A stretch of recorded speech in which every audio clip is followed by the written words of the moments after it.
Welcome to the Unfiltered Tea with Evie podcast, where personal brands and service providers come for honest, anti-sleaze marketing advice that actually works.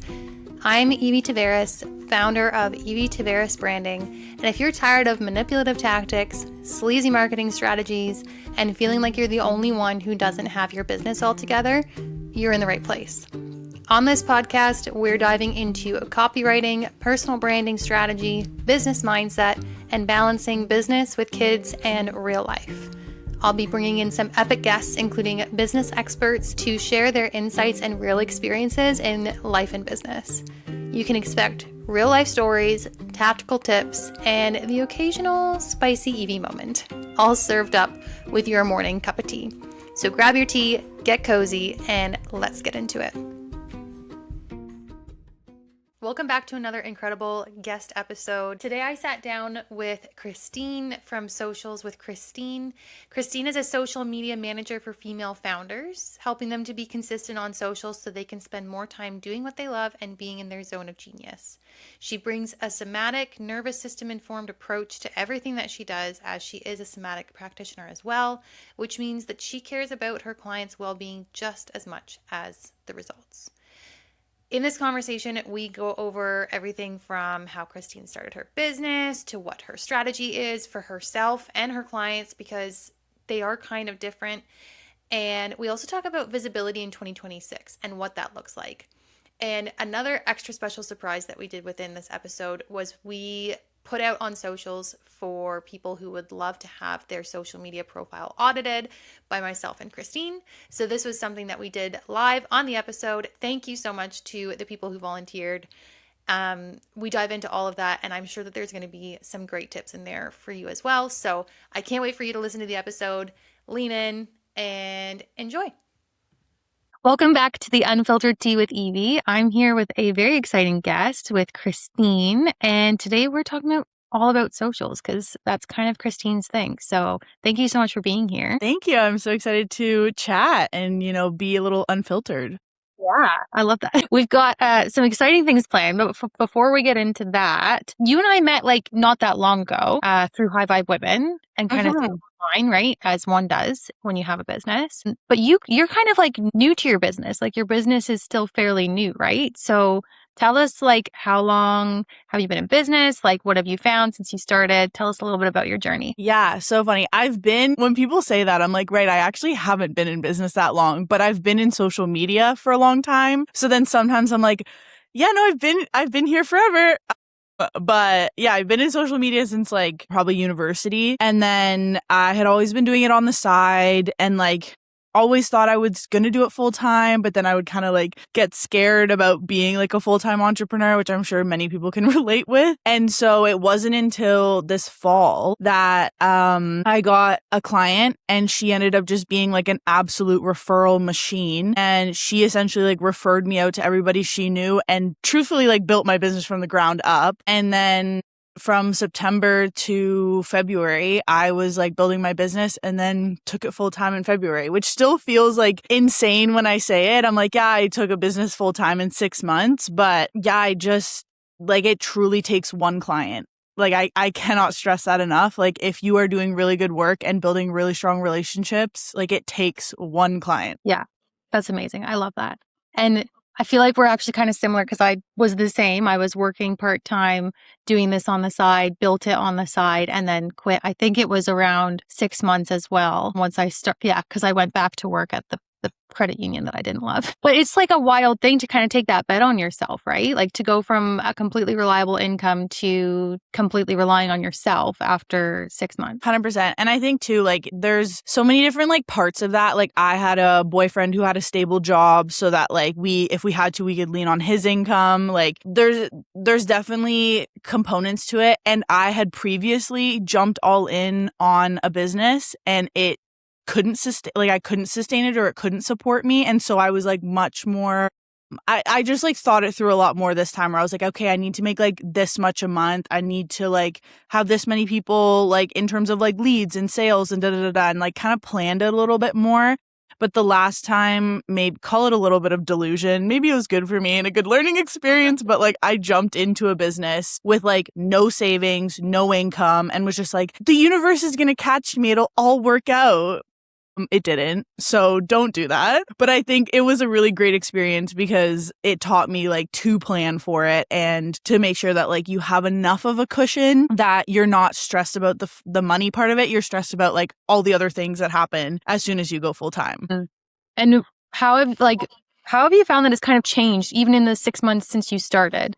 Because I feel like when we start out, we kind of have one idea of what we want it to look like. Like you said, you plan for something, but then like as your experience changes, people that you work with kind of changes. Has it changed very much in the last 6 months for you? Yeah, I think now I'm starting to be like a little pickier about what I'm doing rather than I feel like when you start, you're just like, you'll say yes to anything. Like even, I won't say like, even if it's not a good fit, but I was saying like yes to any project. People are like, do you do websites? I'm like, for you, I do, or like, do you do brand photos? Okay. Like I was just saying yes to anything because I was also trying to figure out like, what do I really enjoy doing? Like, yes, I'm good with socials, but like, is there another avenue here or something? So yeah, just saying yes to everything rather than now I'm getting clearer on like, hey, what packages like actually bring me joy? How do I like to support clients? Like what things actually really drain me? So I think it's just clarity really is what you get after like a year in, 6 months in. Yeah, exactly. I found the same thing. And so what is it that you do now for your clients? Like what is it that you've kind of zeroed in on? Yeah, I think my like bread and butter is being like an in-house content director for them. So that's something that I do for like Share, which we both know. And I handle like all of the content side of her business. So like the posting to social media, but then also like website updates, her email marketing, like everything related to content because it all speaks to each other.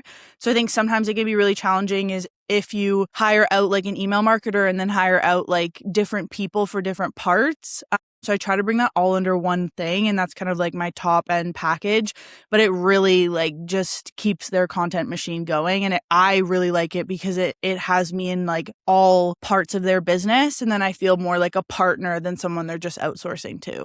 Mm-hmm. I love that. And when it comes to like your content strategy and approach, let's start with your content strategy and approach for yourself. Because I feel like maybe the one that you have for yourself is going to be a little bit different than what you have for your clients. How do you approach it? Because when I look at your page, I think you posted something like, I'm legitimately just having the time of my life. And I think that like shows in your content. So how do you keep up with that for the long term? Yeah, actually such a good question because I realized this the other day that the way that I do content for my page is very different from how I do my clients, just because obviously like I have a little bit more freedom with my page because if I like screw up or if I do something, I can delete it and whatever. Not that I recommend deleting, but I try to describe it as like it's a very like embodied strategy where like if I see something that someone else is doing online and like I feel something towards it, like I'm like, oh, that made me feel really excited or like curious or some type of way, I'll see if I can like recreate it or put my own spin on it. But it truly comes from like,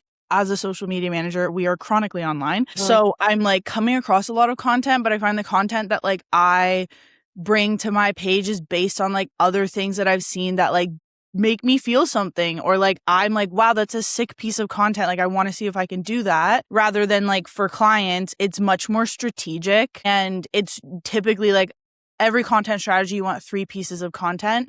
So you want attraction content, nurturing content, and selling content. And so like I use that much like that framework a lot more with clients because like obviously I'm trying to get them results. My personal my Instagram socials with Kristine is much more like a personal diary to me. Like it's like hanging out with my business besties online, sharing whatever I really want to share, like having a little bit of fun with content, experimenting, like just being very expressive through it. And so I'm like, I have built my business through referral. And so like as crazy as it is to say is like, I don't actually need my Instagram. And so because of that, it just takes all the pressure off of it, which I think I say that with other people too, is like, if you're getting your clients through another source, but you still want to be on Instagram, that's fine. But then like have a little fun with it, because if you quote unquote like mess it up or do anything to it, it's not going to affect your biggest like lead source, right? So rather than like if you do get all of your Instagrams through or do get all of your leads through Instagram or social media platforms, like maybe you want to be a little more strategic about it or a little more like careful with what you're doing. But yeah, truthfully, like you need attraction, nurturing content, and selling content, and you just rinse and repeat. So yeah. I think that's such a good point that if like Instagram isn't your biggest lead source, then like, why are you putting so much pressure on it? And I think people still do that. Like, even I find for myself, I'm like, oh, I have to like have a strategy. I have to post X number of times, but then it's like, everything is still working good on the back end. So why am I stressing about it? Just like show up and have fun with it. Like, it's just a different mindset, I think, that a lot of people don't really talk about. For sure. And I'm a woo-woo girl through and through, which we can always chat about. But because of that, like I'm such a big believer that the energy that you put out is what you get back. And so if you're putting so much pressure on yourself to like perform for the algorithm, or like you're like, I have to do this, people are going to feel that on the other side. And I think that's why you said like that reel that I posted where I was like, I'm literally just having a fucking ball. And that's my competitive advantage, is like, I truly feel that way. I'm like, I found like 3 clips that I was like, these are kind of fun, slapped it together, but it was in the moment where I was like feeling that energy. And like you said, like you can feel it on the other side. So I think if you're making content that like brings you joy, great. Like that is literally the point. And if that is all carousels, great. If that's all talking head, great. If it's all B-roll with text on screen, fantastic. Like you don't need to be doing what everyone else is doing. If there's something that brings you joy, fantastic. Like I have some people who've grown their accounts from stories alone, and that works too. But I do think that like while we're on stories, please post in your stories. Even if you don't like it, start to work that muscle, because that is your warmest audience on social media. Like on Instagram specifically, that is your warmest audience, and it's where you're going to convert. So like just get used to showing up there, you know, whatever, like day in the life, or like what you're doing right now, or like if you're building something, like build in public, and stories is a great place to do that. But yeah, I cannot stress enough, like please show up in stories. Yeah. I don't think I've ever like directly sold from a feed post. Oh, that's a lie. Once I did, but it was like super direct of like, I'm booking for this time. Like if you want to book for this time, now's the time kind of thing. But other than that, it's like always stories and just saying like, you just say what your availability is. Like, because people don't know, right? Like if they're kind of like passively following and they want to work with you, but they don't know when, they need like an invitation to take that step. So I'll just like post on my stories and say like, this is my next availability. If you're interested, send me a DM. Like it doesn't have to be anything glamorous. No, it doesn't. And it can literally be one slide a day. Like it doesn't have to be. Some people are really great at like telling a whole story in their stories, and that's fantastic. But like it can quite literally be one slide a day. Like Mondays you share your availability. On Tuesdays, like say you have a podcast guest spot, then like you share their reel or something like that, or you share like a couple pieces of content that you've come across that you're like, wow, these have really like meant something to me. And then like people start to see how you think, like how you feel about things, and that's how you build the know, like, and trust factor. And especially with people who like give a shit to watch your stuff, because they're the like percentage of your audience that are coming back or interacting with you. Like that's who's seeing your story. And so like, would you not want to continue the conversation with them, you know? Exactly. And I want to go back to something that you mentioned, because you said that you kind of look at what other people are doing and put your own spin on it. But then obviously when we're online all the time, we're on Instagram all the time, it's a fine line between like that overconsumption and like looking for inspo, right? So how do you kind of figure out where that line is and make sure that you're, not I think scrolling for the sake of scrolling, but actually scrolling for that inspiration? 100%. Like, I mean, I'm bad for doom scrolling before bed, as I'm sure many of us are. But throughout the day, I think I'm a little more intentional about it because it's my job. Like, I will go on social media with like a goal. Like, I'll be like, okay, I'm looking for hooks. And so I'll like scroll the Reels tab and I'll be like, okay, like, did this perform well? Why did it perform well? And like a tool that I will use is, we call it mad libbing hooks. And so you see like how a hook is written, and then you see what pieces you could change from it. So it's like how I built my business in 60 days. And I'm like, okay, well, I could take that to like a client that I have that's a financial planner and be like, how I built a financial plan for a family of 4 in 30 days, right? So you can mad lib pieces of hooks. And so I will purposely go on the Reels tab and save hooks into a saved folder that I call Reel Bank. And I'm doing that like very intentionally. I'm not scrolling for the sake of scrolling. Like I'm looking for a very specific thing. Same thing for carousels. Like I'll go on looking for a specific industry or a client or whatever, but there's an intention. And I think like people can carry that even if social media isn't your job, is go onto social media with an intention. If you're looking for a new content to create and you want it to be a reel, great. Go to the Reels tab. Don't look at anything else. Or if you're looking for a piece of content, go through your DMs and see like what people have asked you recently or like what conversations you're having. Or if you're looking for ways to nurture your audience or ways to like sell your services, like maybe you whip through a couple stories and you see how other people are doing it. But like, yeah, just leading with like, what is one thing that I'm trying to get out of this instead of like, I want to create a piece of content. It's like, okay, I want to create this specific content and this is what I'm looking for. And that can be really helpful. Mm-hmm. I love that. I love the Mad Lib. I didn't know that that's what it was called, but the Mad Lib. Yeah, we call it Mad Libbing hooks. Yeah. I love that. And I think because you're in the online high vibe women community as well. And they had Lori Harder as a guest speaker. And she said something similar, but she said it in regards to, like those inspirational quotes. Mm-hmm. Like it'll be like an inspirational quote on like a really beautiful scenery, picture, whatever. And like those hooks, like just taking the start of that and making it your own. And I've done that a few times and it works really well. Like it like really emphasizes the importance of having a good hook. 100%. Like it, as much as it sucks, like I'm the first to say that you have to use a hook to get people in that those first 3 seconds or they are going to scroll. But sometimes the way that I like to think about it is like, if you were about to share this piece of content with like your best friend or whoever you would like, text like, oh my God, girl, you won't believe what's happening at 2 a.m, is like, how would you explain what you're about to share to them that would like pique their curiosity? So instead of like feeling like you're talking to a black hole or like an audience of people you don't know, like who's the one person that you're talking to? And it can make content a little easier because you're speaking to one person. You're having a conversation. You're not having a TED talk. You're having one conversation with one person. And so like that's typically what I will do, but I'll think about my hook as like, what would I tell my best friend about this? And it'd be like, you won't believe this, or like, I can't believe I didn't know this, or a lot of those hooks of like how we start sentences when we're surprised about something or we just learned something or we're surprised other people don't know about it. Like a lot of those are things that we actually like use in our everyday language, and it doesn't have to be so like scripted. And I want to touch for a minute on trends because there's a specific trend right now that has absolutely blown up, and it's around like yapping and Jessie Jean's Yap Challenge. That's like such a huge thing right now. What do you think about like going along with the trends, but also making them your own? Because I think what happens sometimes when there's trends like this is that everybody ends up looking the same and sound the same. So how do you kind of avoid that, even if you want to do something that's quote unquote trendy? Yeah, it's so funny because I'm actually in the Yap Challenge right now. So, and we're in our first week of the second cohort. And I'll be honest, like it's really good information that she's sharing. I do see it as like this massive trend where there's way more people doing talking head videos, which arguably I don't think is a bad thing because it's allowing people to like become more eloquent speakers. It's allowing them to like figure out their cadence, their rhythm, like, and help them with like more visibility, because talking to the camera I find is like the most vulnerable way to share, I think, on social media.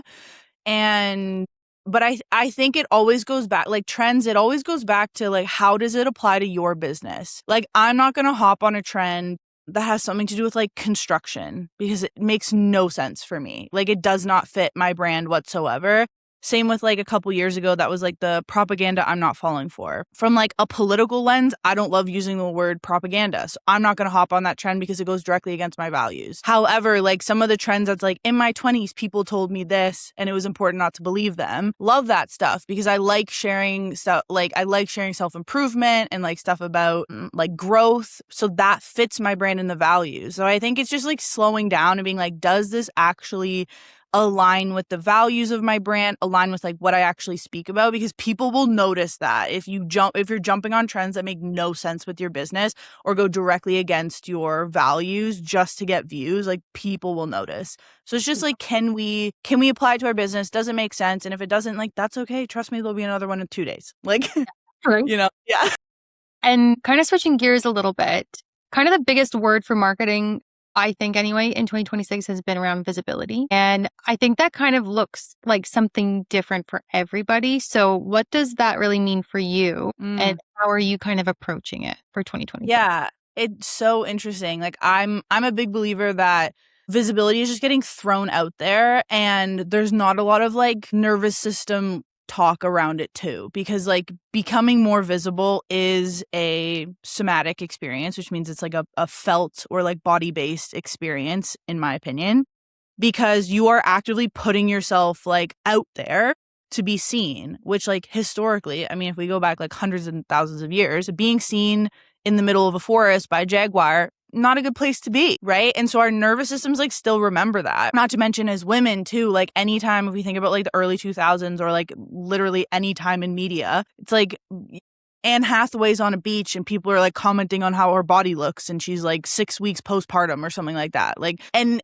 so I think women especially, like we've always been like very like persecuted by the media or like really, really, really judged by the media. So like it's not comfortable for us to be seen or be perceived or be visible. And so I think like we're already like jumping over so many more roadblocks to get there. But I think visibility is also surrounding where you want to be visible. I think it's getting wrapped up in posting consistency and like you have to post 7 times a week to be visible. It's like, well, if you're someone who is a homebody and you want to start to grow your business, like maybe that's going to a networking event and that's becoming visible. Or maybe that's like working at a cafe and introducing yourself to the cafe owner and just becoming a little bit more visible in your community. It doesn't have to be on social media. It can be in other areas. It could be like going on podcasts. It could be starting a YouTube channel. It could be posting more. It could be showing up in stories. It could be like, again, networking events or whatever that looks like, or like whatever areas feel comfortable to you. And I always say like microdose your visibility if it's feeling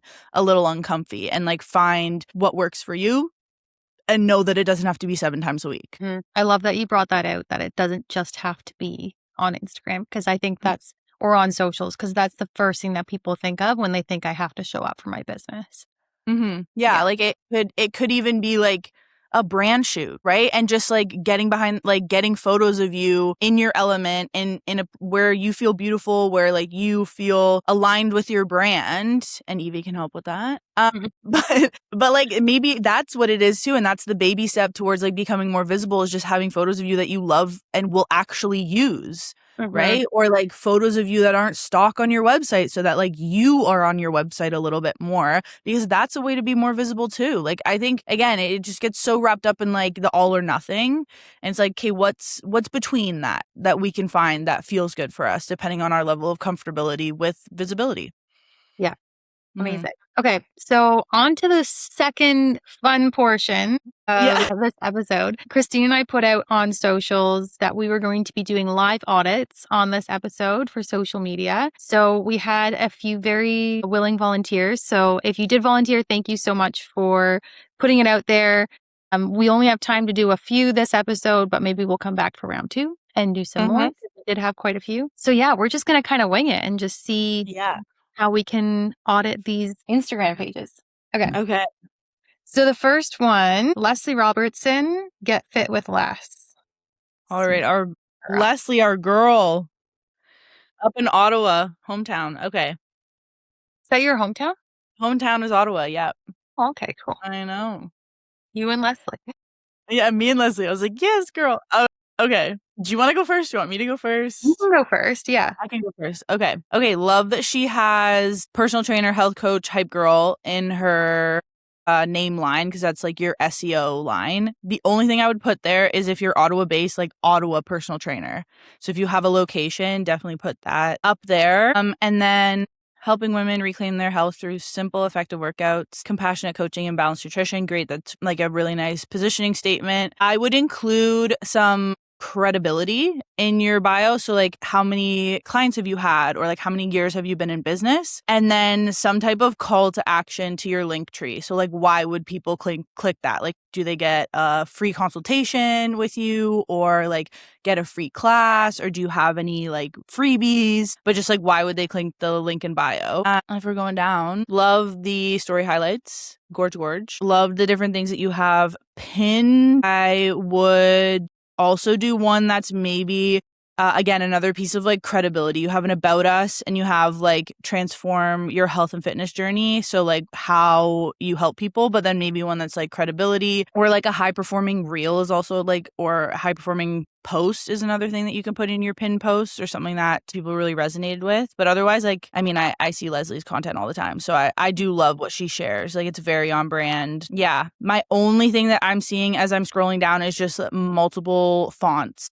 And so I always just from like an aesthetic point of view and a like recognition point of view is like pick one font and one color, so that like when someone sees, for example, if you scroll down, there's like that orange font, like if everybody sees that color and that font, they're like, oh, that's Leslie. So that would be my only tip for that. But Evie, I'd love to hear your thoughts. I actually have a question for you about this, because she's also linked here to Prime Personal Training Ottawa, which is probably her this page specifically for her studio. And this is a question that comes up a lot for people who have like a personal brand, but then also their business, right? Yeah. My like differentiator that I typically do is if your business is like you, or like you're a solopreneur, or you're a solopreneur with a team, but the team would never interact with clients, like you really don't need a business page. Like right now, like founder-led content is what's performing.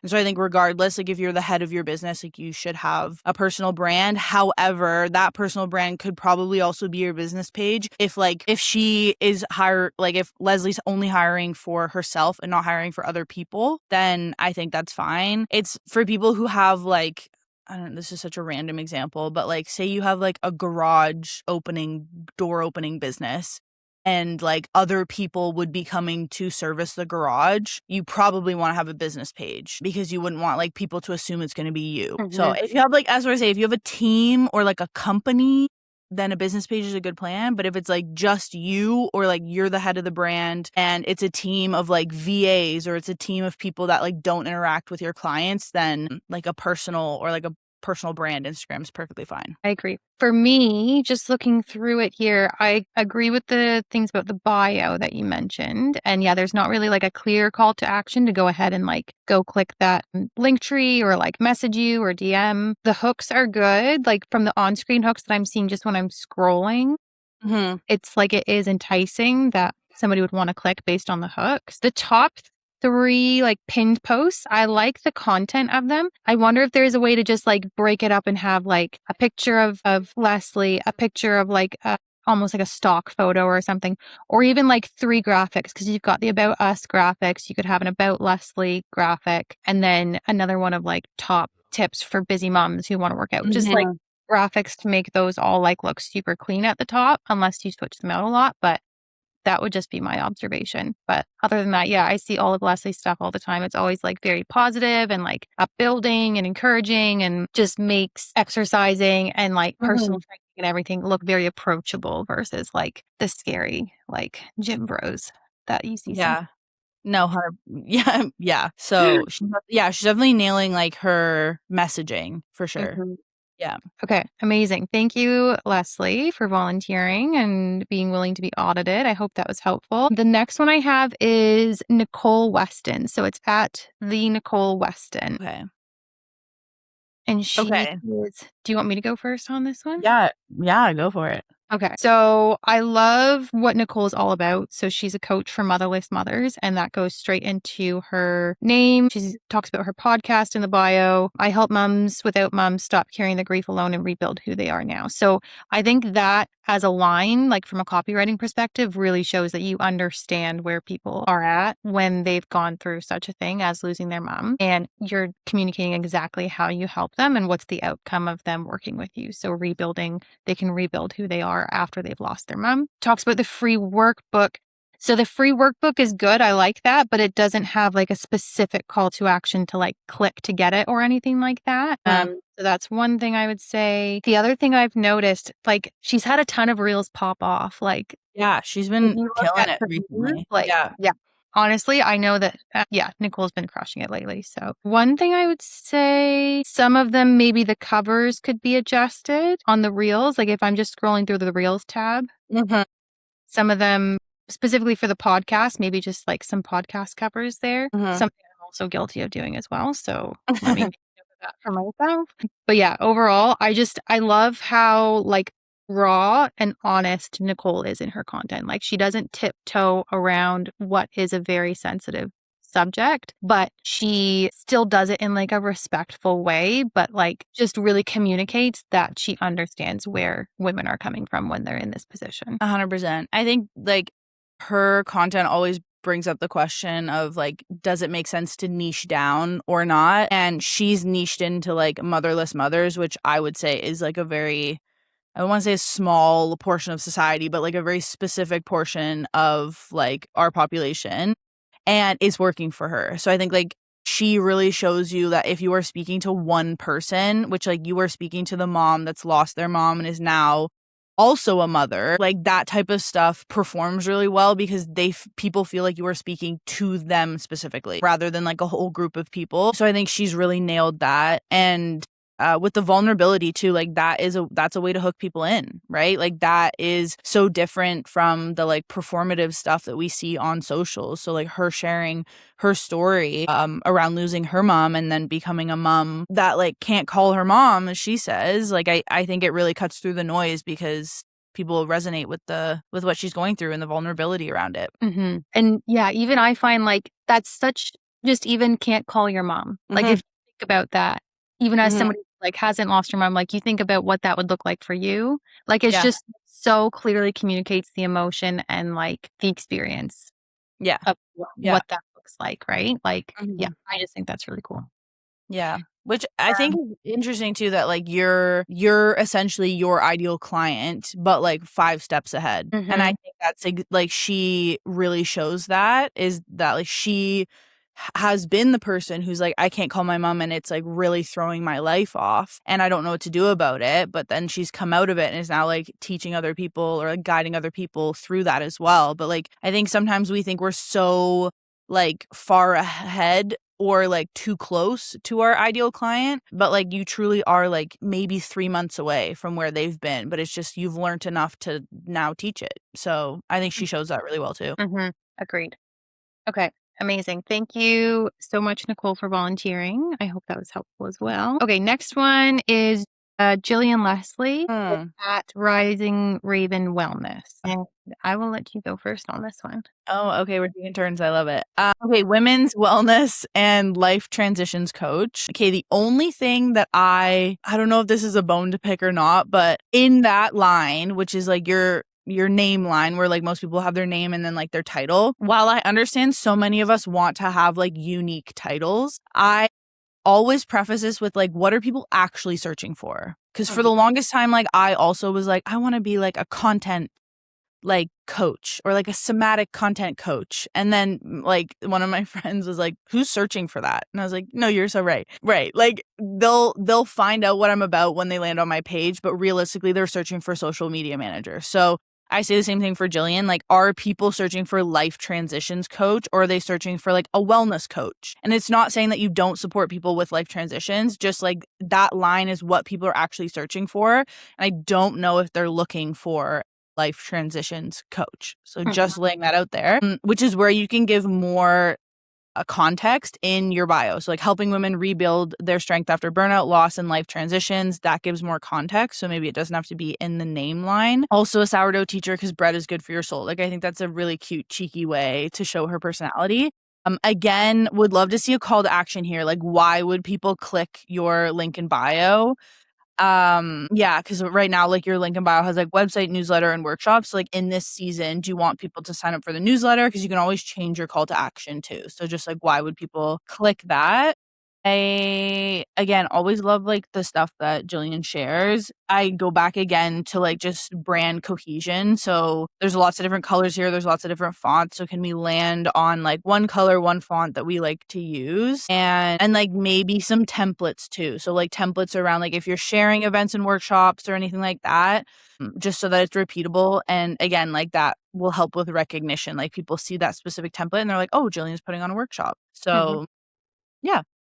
Yeah, I like that. I would say like maybe a couple more pinned posts at the top, like maybe one specific for the sourdough and one specific for the wellness coaching. And it doesn't even have to be like, oh, these are the services. It can be like if you're a woman, 40 plus who finds that her body isn't really working the way that it used to, and you're looking for like more natural support in that and coaching through that, then I'm your girl. Like something, it can be fun. It doesn't have to be like a list of services. And the other thing I'm just looking at, there was a reel. It's literally on the main screen. There's a reel that it says, I wanted to pop on and share some upcoming events. I would even skip like that first line. So I find when you're doing talk to camera, the longer that you kind of intro what you're actually going to say, the easier it is for people to kind of pop off. So if you're like getting right to the point, or like even like we talked about hooks earlier, like what's a hook that we can put in there? Like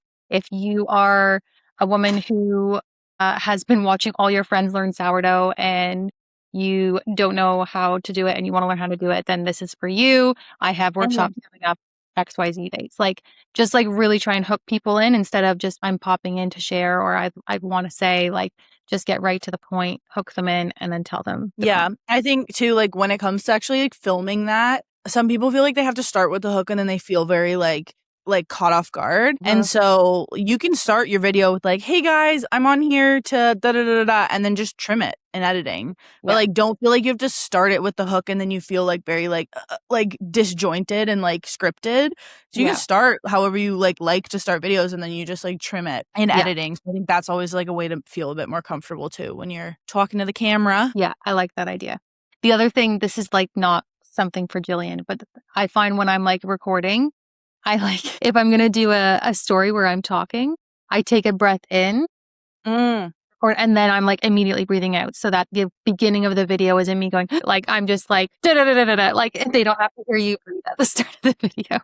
Yeah, no, I remember I don't know if you were at the last Wave event. Yeah. But there was a speaking coach there and she said that that's actually a tool that people like speakers will use is they take like a big belly breath before they go on stage and then they like go and speak because it like it's a bit of a reset. So yeah, I do the same thing before I like record anything. I take like a big breath in and then speak. So and then record and go. Yeah. Love that. Okay, amazing. Thank you so much, Jillian. Hopefully that was helpful. Okay, next one we have Victoria May Brands. Right. Let me pull her up here. Is it my turn to go first this time? Yeah, rock it. Okay, so the name Victoria May, brand photographer and UGC creator, we've talked about like the searchability on that. I think that's perfect. Personal branding agency helping female founders be seen, known, and booked out. I love that. Proof that visibility changes everything, and then her location and start here. So we've got call to action, location. She's calling in who she wants, so female founders, and how she helps them to be seen, known, and booked out. So I love all of that. And then the there's 2 pinned posts. But I like these because it's got something about Victoria, and then it's got something about what she does. And I feel like if you're going to pin posts, those are really the ones that you would want to pin is like who you are and what you do. Just looking here. I like that there's like a mix of graphics and professional pictures, but then also like just regular kind of snapshots of the video. Yeah, that's kind of, I would even say like maybe more on-screen hooks for the covers. Like the photos are obviously beautiful, but then like there's a reel here that has a couple reels that are photos as the covers and maybe adding like whatever the hook was in the reel to the cover so that people know what it is so that they're more inclined to click and watch. Totally agree with that. Yeah. If I'm only being critical because Victoria and I are like good friends, but something that I would like maybe bring up is like in her line where her name is, where she says a brand photographer and UGC creator, and then in her bio she says personal branding agency. There's a bit of like there's a little disconnection there. So then if she wants to be a personal branding agency, I would maybe put that in her like searchable line or like personal brand photographer or something like that. Like to me, there's like a little bit of a disconnect where I'd be like, are you building an agency? Are you just a brand photographer? You know what I mean? I do really love the line where she says helping female founders be seen, known, and booked out.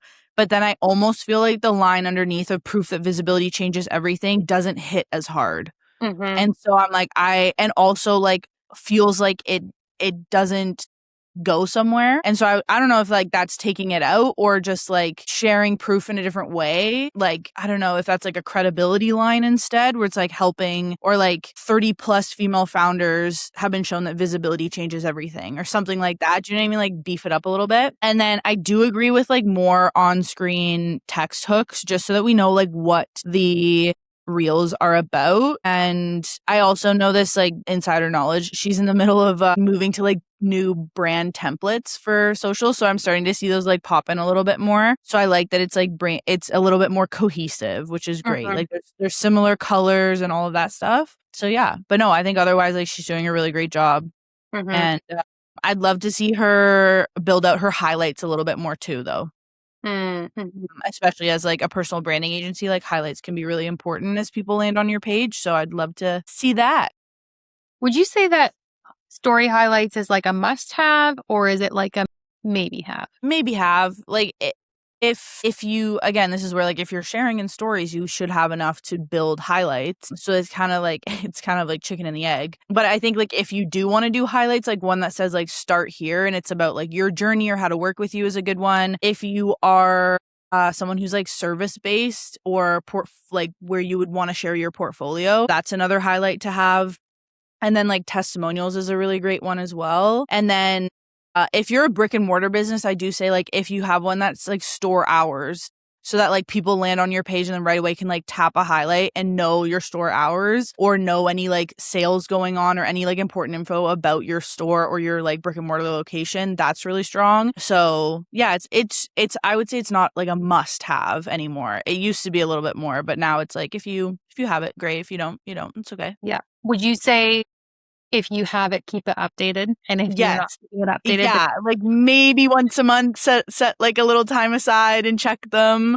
Yeah. But I think they used to be bigger because we didn't have pinned posts. So those were the only things that could be like pinned on your profile. So like a couple years ago, it was really big to have those highlights. But now we have pinned posts where like you can give the context that we used to be giving in highlights in the pinned posts. So that's where I say like, to me, pinned posts are a must have, but highlights are not. Yeah. Because that was my issue was I had them from like when I first started, like you said, before they were pinned posts, never updated them. So then it was like, right. I'll just get rid of them. I mean, it's a cool nostalgic throwback for people. They land on your page. You're like, what was Evie doing 6 years ago? Not that. Okay, amazing. Thank you, Victoria, for volunteering for that. Hopefully that was helpful. Okay, last one. We have @_off the block _ @_. And this is Georgia. She is a custom hat maker. Funny story. So she's in Cambridge. And when I first started in brand photography, I kind of put it out there of like, I'm looking for 5 businesses to just work with to like figure out my stuff. And she was one of them. And those are still some of my favorite pictures I've ever taken. Oh my God. She's in the Park Hill building, isn't she? Yeah. Okay. Yeah. I feel like I go past, anytime I do shoots at Park Hill, I like walk right past her studio, I guess. So yeah. So funny. Yeah. Well, I'll have to click follow while I'm here. So Kristine, Georgia.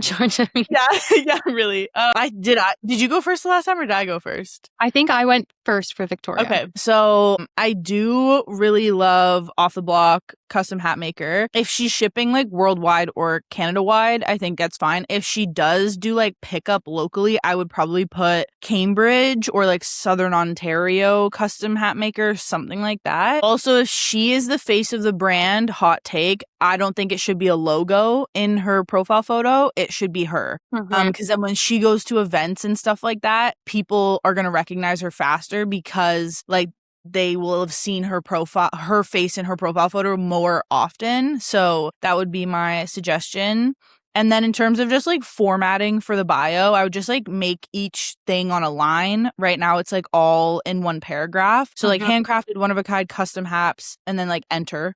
Made to tell your story. enter. Cambridge, Ontario, enter where craftsmanship meets style, and then DM to design yours. That's great. Just because right now it's a bit like, I don't want to say it's difficult to read, but I just think it could be broken up a little nicer. Love her pin post, like an introduction, social proof of her being in Toque. That's fantastic. And then she has the giveaway. And okay, I was just checking that the giveaway is still live. Yes, fantastic. Right? When was that? I know, like, I will be doing this after our chat. I'm like going to do the giveaway. And then I love that she shows like her process. Like, she's really good at showing kind of the behind the scenes of making these hats, which is amazing. I would love to see, I think something that can do really well too is like, as you're making the hat, you're sharing something about your business. And so it's like B-roll with voiceover, I think performs really well for this type of business because people are seeing your process, but then they're also like hearing you speak, hearing your values, your thoughts, your beliefs, your perspectives. And it doesn't always have to be related to like what the hat that you're creating. Like, oh, we got this like, I don't know, like Australian leather from blah, blah, blah, blah, blah. Like, you could share about like, here's what I did this weekend, but it's you creating the hat, so then people are getting like two sides. I think that can perform really well, which is always my like hot tip with day in the life videos or like vlogs, is you don't actually want to say what you're doing because people can see that, so then it can be redundant. So yeah, I think like her potentially doing like B-roll with voiceover about like where she's at in her business, or yeah, like that could perform really well. But I love the aesthetic of it, so F's kiss. Yeah. Just from my observations going through, I would say like more text on the screen because there's like some really great B-roll and like sharing new hats and stuff. I think like a hook on those would just like really make people click and watch. Even there's like some pictures that are kind of like standalone pictures. One is for like a workshop. So even having right on the screen, like hat workshops. Yeah. I think just more opportunity for text. And then there's some like talking head reels that could use captions just because people don't always listen. Like sometimes I'll just like read the captions instead of actually listening. So if there isn't captions, then that would kind of like dissuade me from watching the whole thing. So yeah, I would just say like maybe some more text so that people are like kind of hooked more into clicking and going in more. Yeah, no, I do totally agree with that. Captions are like a non-negotiable like if you're talking in your stories too. Captions, if you're talking in a reel, captions, like anytime you're speaking, just because so many people, ironically enough, don't watch social media videos with sound on. So then they can't interact with your stuff and then they're going to scroll. So it just helps like with engagement. Yeah, for sure. Okay. Amazing. Thank you so much, Georgia, for volunteering, and happy that you and Kristine get to connect now. Yes. Okay, amazing. So that was all that I had for this round. Again, thank you to everybody who kind of put their names out there. Kristine and I would be happy to do a part 2, I think, to kind of fit some more people in there. But yeah, thank you so much for coming on, Kristine. Before you go, I do have, I'm not going to do rapid fire just because time, you know. Yeah, for sure. There is one question that I always love to ask just because I feel like it's a good opportunity to share something like this because it could lead to something. It could lead to kind of bringing it into fulfillment for you. So what would you say is your 2026 dream collab or partnership that you are dreaming of right now? So exciting. I would actually, so funny that we just landed on Off the Block. I would love to partner with some more people who are product based or have a brick and mortar. A lot of the clients that I have right now are service based, and I work with a lot of like realtors, mortgage agents, financial planners, brand photographers, like again, service based clients. But I'd love to get really creative with some like product content and or content where it's location based. So that's you. There we go. And speaking of DMing you, where is the best place to find you and for people to follow along? Yeah, for sure. Instagram's the best spot. I'm actually going through a rebrand right now, so I don't have a website up. Don't come at me, Evie. Sorry. But my Instagram's the best spot for me right now, which is just at socials with Kristine, and Kristine is spelled with a K. Perfect. Amazing. And I will link all of that in the show notes as well. Kristine, thank you so much for being on. Thank you for being willing to go with my crazy idea of doing live audits. Hopefully that I love it. It was so fun. So we'll have to do a part 2 at some point. Perfect. Sounds amazing. All right. Thanks, Kristine. We'll chat soon. Thanks. Bye. I want to take a quick moment just to thank you so much for joining me in this space, and just to encourage you that if there was anything that kind of sparked something for you, or that you felt like somebody that you know maybe needed to hear, please feel free to share the episode. And if you are excited to hear more, go ahead and subscribe and listen to more of the episodes. I'm so excited that you're here, and I can't wait to continue this journey with you.